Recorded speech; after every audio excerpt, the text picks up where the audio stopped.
Eu venho em nome de Deus. O purgatório. Por que será que eu me encontro de pé hoje nesse púlpito, meus caros irmãos? O que será que eu venho dizer para vocês? Ah, eu venho em nome do próprio Deus. Eu venho em nome de seus pobres pais para despertar em vocês aquele amor e gratidão que vocês lhe devem. Eu venho para refrescar nas suas memórias novamente toda a ternura e todo o amor que eles deram a vocês enquanto eles ainda estavam sobre essa terra. Eu venho para dizer a vocês que eles sofrem no purgatório, que eles choram e reclamam com urgentes gritos o auxílio de suas orações e boas obras. Eu os tenho visto gritando das profundezas daquelas chamas que os devoram. Digam aos nossos amigos, aos nossos filhos, aos nossos parentes, como é grande o mal que eles estão nos fazendo sofrer. Nós nos atiramos aos pés para implorar o auxílio de suas orações. Ah, diga-lhes que desde que fomos separados deles, nós temos estado queimando em chamas. Oh, quem poderia permanecer tão indiferente diante dos sofrimentos que estamos enfrentando? Você vê, meu caro irmão, você escuta aquela terna mãe, aquele pai devotado e todos aqueles parentes que lhes ajudaram e fizeram parte de sua vida? Meus amigos, eles gritam: livrai-nos dessa dor, você pode. Considerem então, meus caros amigos. Primeiro, a magnitude desses sofrimentos pelos quais passam as almas do purgatório. E segundo, os meios dos quais dispomos para mitigar estes sofrimentos, nossas boas obras, nossas orações e, acima de tudo, o santo sacrifício da missa. Eu não quero parar neste estágio para provar a existência do purgatório, pois isso seria uma perda de tempo. Espero que nenhum de vocês tenha a menor dúvida a este respeito. A Igreja, a qual Jesus Cristo prometeu a guia do Espírito Santo e a qual, consequentemente, não pode se enganar, nem nos enganar, ensina-nos sobre o purgatório de um modo bem claro e positivo. Isto é uma certeza mais que certa, de que lá é um lugar onde as almas dos justos completam a expiação por seus pecados, antes de serem finalmente admitidas na glória do paraíso, o qual, diga-se de passagem, já está assegurado a elas. Sim, meus caros irmãos, isto é um artigo de fé. Se nós não tivermos feito penitência proporcional à gravidade de nossos pecados, ainda que tenhamos sido absolvidos no sagrado tribunal da confissão, nós seremos obrigados a expiar por eles. Nas Sagradas Escrituras, há muitos textos que mostram claramente que, embora nossos pecados possam ser perdoados, Deus ainda impõe-nos a obrigação de sofrer neste mundo duros trabalhos temporais ou no próximo através das chamas do purgatório. Veja o que aconteceu com Adão. Porque ele se arrependeu logo depois de ter cometido o pecado original, Deus garantiu a ele que o havia perdoado, mas, ainda assim, ele o condenou a passar 9 séculos sobre esta terra fazendo penitência. Penitências que ultrapassam qualquer coisa que possamos imaginar. Maldita seja a terra por tua casa. Tirarás dela com trabalhos penosos o teu sustento todos os dias de sua vida. Ela te produzirá espinhos, e tu comerás a erva da terra. Comerás o teu pão com o suor do teu rosto, até que voltes à terra de que fostes tirado, porque és pó, e em pó te hás de tornar. Gênesis 3:17. Veja novamente. Davi ordenou, contrariando a vontade de Deus, que se fizesse o recenseamento de Israel. Atingido pelo remorso de consciência, ele reconheceu o seu pecado, atirou-se no chão suplicando ao Senhor que o perdoasse. Consequentemente, Deus, tocado pelo seu arrependimento, o perdoou. Mas, apesar disso, ele enviou Gade para dizer a Davi que ele teria que escolher entre 3 tipos de punições que ele havia preparado para Davi reparar pelo seu pecado: a peste, a fome ou a guerra. Davi então respondeu: caia eu nas mãos do Senhor, porque imensa é a sua misericórdia, mas que eu não caia nas mãos do homem. 1 Crônicas 21. Ele escolheu a peste, e esta durou apenas 3 dias, mas matou 7.000 pessoas de seu povo. Se o Senhor não tivesse detido a mão do anjo que estava estendida sobre Israel, Jerusalém inteira teria ficado despovoada. Davi, ao ver todo o mal causado pelo seu pecado, implorou a graça de Deus, pedindo que Deus punisse apenas ele mesmo, mas que poupasse o seu povo que era inocente. Vejam também as penitências de Santa Maria Madalena. Quem sabe não sirvam para amolecer um pouco seus corações? Meus caros irmãos, o que serão então o número de anos que nós teremos que sofrer no purgatório? Nós, que cometemos tantos pecados e que, sob o pretexto de já o termos confessados, não fazemos penitências e nem choramos por eles? Quantos anos de sofrimento nos esperam na próxima vida? Como poderia eu pintar um quadro dos sofrimentos que essas pobres almas suportam, quando os santos padres da Igreja dizem-nos que os tormentos que elas sofrem são comparáveis ao que passou nosso Senhor Jesus Cristo durante sua dolorosa paixão? Uma coisa é certa: se o menor sofrimento que nosso Senhor suportou tivesse sido compartilhado por toda a humanidade, todos estariam mortos devido à violência de seus sofrimentos. O fogo do purgatório é o mesmo que o fogo do inferno. A diferença entre eles é que o fogo do purgatório não é eterno.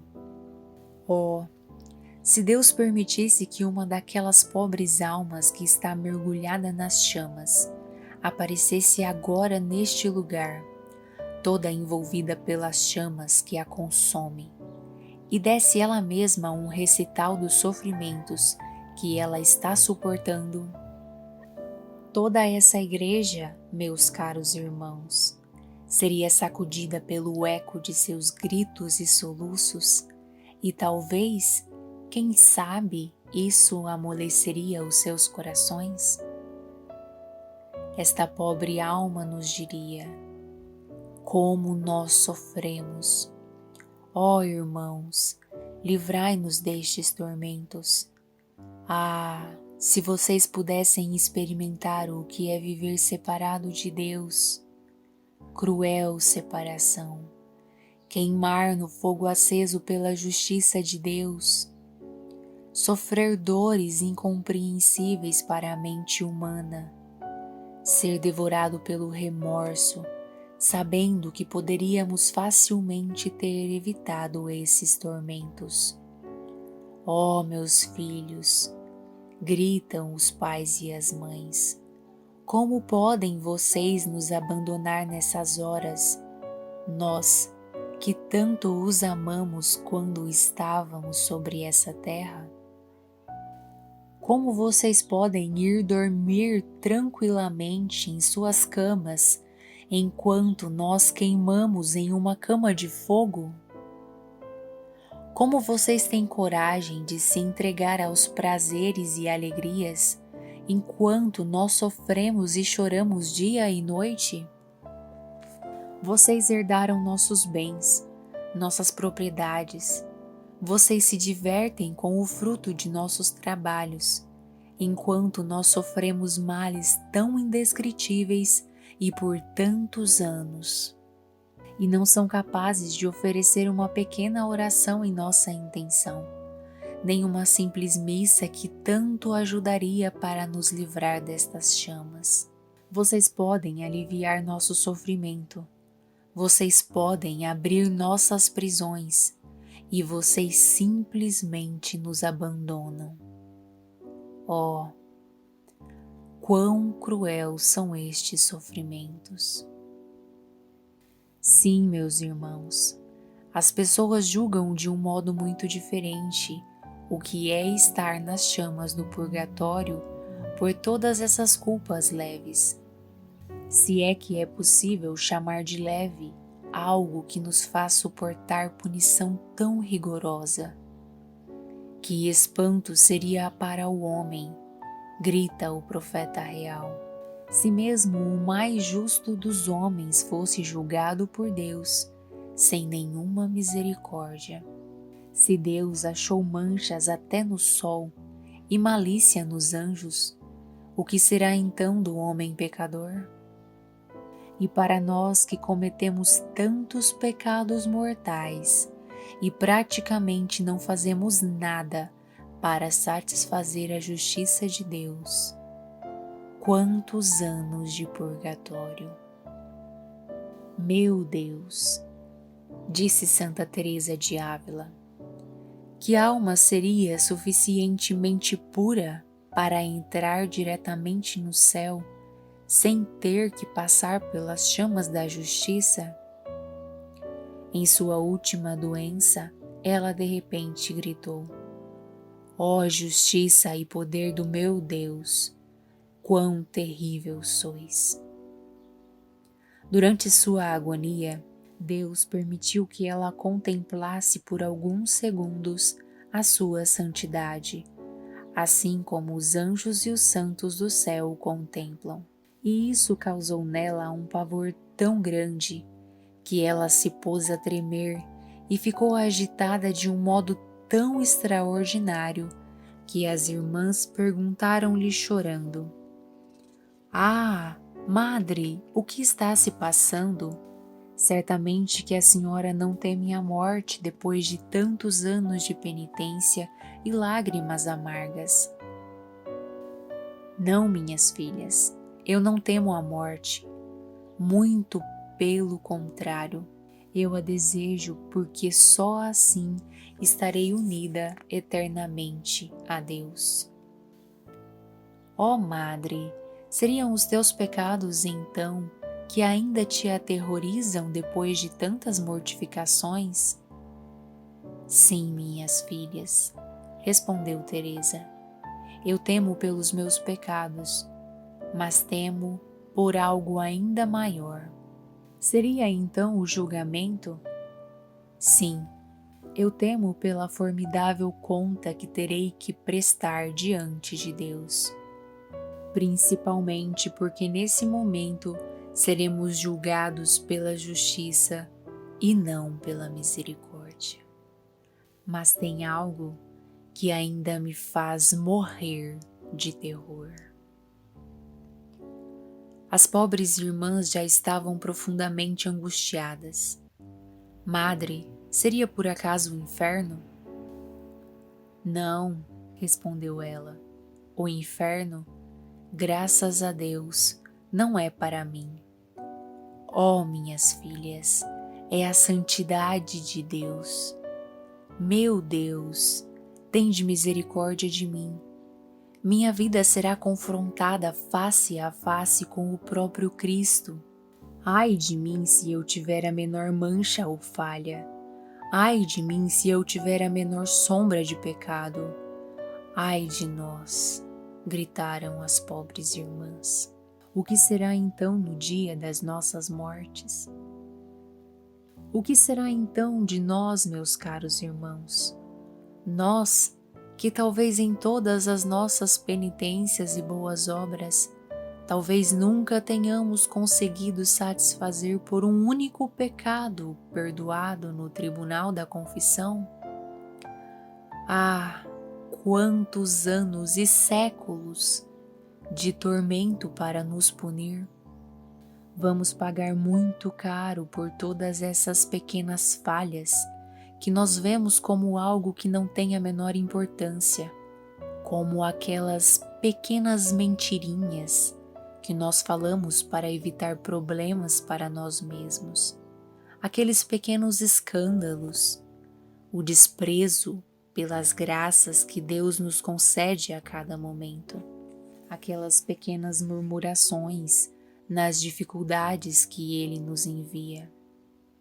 Não, meus caros irmãos, nós não teríamos nunca a coragem de cometer o menor pecado se pudéssemos entender o quanto isto ultraja a Deus e o quão merecemos ser rigorosamente punidos, já ainda nesse mundo. Meus irmãos, Deus é justo em tudo o que Ele faz. Quando Ele recompensa-nos até pela menor boa ação que fazemos, Ele nos dá muito mais do que qualquer um de nós merecemos. Um bom pensamento, uma boa ação, um bom desejo, ou seja, o desejo de fazer uma boa obra, mesmo quando não somos capazes de fazê-la, Ele nunca nos deixa sem uma recompensa. Mas também, quando se trata de uma matéria de punição, isto é feito com o maior rigor. E ainda que tenhamos a menor falta, seremos enviados para o purgatório. Isto é verdade absoluta, e nós comprovamos isto pela vida dos santos. Muitos deles não chegaram ao céu, sem antes terem passado pelas chamas do purgatório. São Pedro Damião conta-nos que sua irmã permaneceu vários anos no purgatório porque ela ouviu com prazer certos tipos de músicas. Conta-se também que 2 religiosos fizeram um pacto um com o outro, acertando que quem morresse primeiro viria a contar ao sobrevivente em que estado ele se encontrava. Deus permitiu que isso acontecesse, e quando um deles morreu, apareceu ao seu amigo. Ele contou ao seu amigo que tinha permanecido 15 anos no purgatório por seu orgulho de sempre querer fazer as coisas a seu modo. Então seu amigo o cumprimentou por ter permanecido lá por tão pouco tempo. O morto então respondeu: eu teria preferido ser queimado vivo por 10.000 anos ininterruptos nessa terra, pois esse sofrimento nem poderia ser comparado com o que eu sofri 15 anos naquelas chamas. Um sacerdote contou a um de seus amigos que Deus o havia condenado a permanecer no purgatório por vários meses, por ter segurado a execução de uma boa obra que era a vontade de Deus que fosse feita. Coitados de nós, meus irmãos! Quantos de nós não temos faltas semelhantes? Quantos de nós recebemos a tarefa de nossos parentes e amigos de mandarmos celebrar missas e dar esmolas e simplesmente fazemo-nos de esquecidos? Quantos de nós evitamos fazer boas obras apenas por respeito humano? E todas essas almas presas nas chamas, Por que não temos coragem de satisfazer seus desejos? Pobres pais e pobres mães, vocês agora estão sendo sacrificados pela felicidade de seus filhos e parentes. Vocês talvez tenham negligenciado sua própria salvação para construírem suas fortunas. E agora vocês estão sendo traídos pelas boas obras que vocês deixaram de fazer enquanto ainda estavam vivos. Pobres pais, quanta cegueira é esquecer de nossa própria salvação. Você talvez me dirá: nossos pais eram pessoas boas e honestas. Eles não fizeram nada de tão grave para merecerem essas chamas. Ah, se vocês soubessem que eles precisavam de muito menos do que eles fizeram para cair nessas chamas. Vejam o que disse a esse respeito Alberto, o Grande, um homem cujas virtudes brilharam de modo extraordinário. Ele revelou a um de seus amigos que Deus o havia levado ao purgatório por ter se orgulhado de um pensamento sobre seu próprio conhecimento. A coisa mais surpreendente foi que ali haviam verdadeiros santos, muitos que inclusive já tinham sido canonizados pela Igreja e que estavam passando pelas chamas do purgatório. São Severino, arcebispo de Colônia, apareceu a um de seus amigos muito tempo depois de sua morte e disse-lhe que ele havia passado um longo tempo no purgatório por ter adiado para de noite as orações do breviário que ele devia ter recitado pela manhã. Oh, quantos anos de purgatório não passarão aqueles cristãos que não têm o menor escrúpulo em adiar as suas orações para uma outra hora, apenas pela desculpa de terem algo mais importante a fazer. Se nós realmente desejássemos a felicidade de possuir a visão beatífica de Deus, nós evitaríamos tanto os pecados mortais como os veniais, uma vez que a separação de Deus constitui-se um tormento tão terrível para essas almas.